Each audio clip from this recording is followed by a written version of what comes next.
Welcome everyone as we prepare for Shabbos Parashat Korach. Korach comes and challenges his cousin Moshe that he's not really the one that God chose. He thrust himself into this role. He tries to push himself into that leadership role. How does he do this? The rabbis tell us that he came with his other co-conspirators with a garment, a four-cornered garment that was all made of the techeles dye, that blue color that is in tzitzis that we ended off the last parsha with. And he says, does this garment need tzitzis? Moshe said yes. He says, if I have a room that's filled with svarim, does it still need a mezuzah? And Moshe says yes. Korach goes to head to Makim. He says he's a kal v'chomer. How can it be that one string satisfies the obligation for tzitzis on a four-cornered garment? If the whole garment was blue, that doesn't work. And similarly, how can it be that one few parshas in the Torah that's good enough for a mezuzah, but I have a whole room full of svarim? How is that not good enough? Why is he wrong? So let's take a look at what Korach's real motivations are and what he really is trying to say by his questions.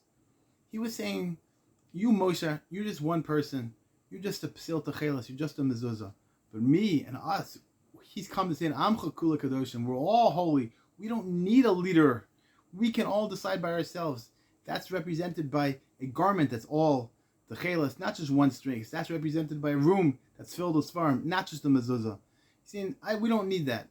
He's going to want to come and make a whole revolution, a whole mapecha, to turn everything over, throw out everything that's left. Now, we know almost every situation, there's a revolution like that where you totally reject everything beforehand.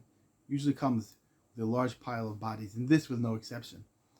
Because the truth of the matter is, just like we learned from Tzitzis last week, that when you want to make a change, a lasting, real, deep change, it's a process. And that's represented by the Tzitzis, it's represented by the mezuzah. It's one step at a time. It's one thing and then another thing, and you build on that.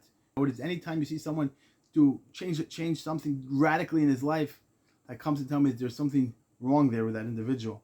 It's no different here with Korach. When he comes to go ahead and do a mapecha and totally throw out the old system and say, that's no good, we need to come in, I need to come in charge. That's something that has evil in his heart. Look at my garment, it's all blue. Look at my room, it's full of svarim. I don't need you. That's exactly not true. When you want to go ahead and change, you have to be brave, and you have to take it step by step. It's a process. We have to know what it is. And it's only through that we can come to change ourselves in a way that we can become close to the Almighty, which is really the point of everything all.